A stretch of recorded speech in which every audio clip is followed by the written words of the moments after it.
Արդեն 6 տարի է Լոռու մարզի Օձուն համայնքի Սուրբ Աստվածածին եկեղեցու հոգևոր հովիվն է Տեր Վրդանետ Քահանա Բաղալյանը։ Տեր հայրն իրեն վաղուց Օձունցի համարում։ Արդեն կապված է սողին բնաշխարհին ու մարդկան։ Որպես տարածաշրջանի հոգևոր հովիվ իրեն պարտավորված է համարում այս հնամյա տաճարի պահպանությունը, իր օգտարությամբ ու նվիրվածությամբ նավարակել է նաև գյուղացիներին։ Օրեցօր եկեղեցի նոր շունչ է ստանում, գյուղում նկատվում է հոգևոր կյանքի աշխուժություն, գրեթե 1 ամիս է ինչ սկսվել են սրբավայրի վերանորոգման աշխատանքները, սակայն այցելուների պակաս այդտեղ չի զգացում, քանի որ չեն դադարեցվել եկեղեցական արարողությունները։ Եկեղեցու բակը միշտ լի է մանուկներով, հատկապես ամառային արձակուրդի այս շրջանում։ Մեր այցելության ժամանակ երեկոյան ժամերգություն։ Մասնակիցները հիմնականում եկեղեցունքից գործող բակային ճամբարի սաներն են։ Տեր հոր նախաձեռնությամբ շուրջ 200 երեխաներ ամեն ամառ ծանոթանում են աստվածաշնչյան իրողություններին, աստված մարդ հարաբերություններին, սովորում են աղոթներ, հոգևոր երգեր։ Հոգևոր զրույցների ընթացքում մեր Տեր հայրը պատասխանում է պատաններին հուզող հարցերին։ Եկեղեցու բակում արդեն անցկացում են շարժախաղեր։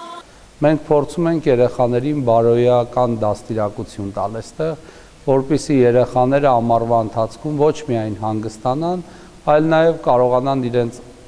ամառային հանգիստը կազմակերպելու հետ զուգահեռ նաև հոգևոր գիտելիքներ ձեռք բերեն, որոնք կօգնեն իրենց կյանքում երջանիկ լինել։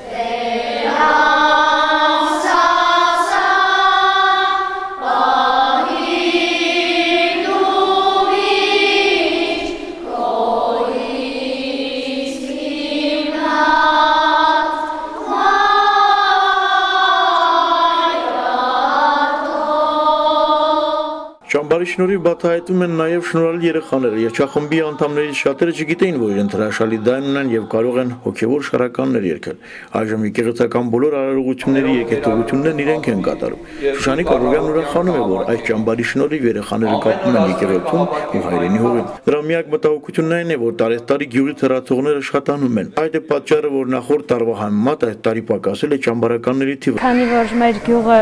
ամեն ինչից ասած շատ հեռու է, այսինքն քաղաքի հնարավորությունները չունի եւ դա շատ մեծ ազդեցություն ունի երեխաների հոգեբանության վրա ու շատ կարեւոր է, որ Տեր հայրը այսպիսի նախաձեռնություն է արել եւ ճամբարն էլ արդեն երեխաների համար ժամանցի վայր, ինչպես նաեւ իրար հետ կշփվեն, ավելի կմտերմանան։ Այս ճամբարում մենք սովորում ենք հոգեվորական դասեր։ Բացի հոգևորական դասերից խաղում ենք ճամբարային խաղեր, հետաքրքիր խաղեր։ Լավ է ճամբարում, որովհետև գալիս ենք եւ այստեղ ավելի հետաքրքիր է անցնում մեր օրը։ Սովորում ենք հոգևոր պատմություններ եւ երգեր։ Ես սիրում եմ ճամբար գալ, որովհետև այստեղ խաղում ենք հետաքրքիր խաղեր։ Հրաժեշտ տալով Օձունի մեր բարեկամներին ուղևորվեցինք թեմապատկան հաջորդի Դեռնակ ճամբար, որտեղ այս տարի հունիսի 25-ից մինչև օգոստոսի 27-ը 7 հերթափոխում իրենց հանգիստ են անցկացնում Հայաստանի 5 շրջաններից եկած 1000-ից ավելի երեխաներ։ Լիվան Գուգարաց թեմի։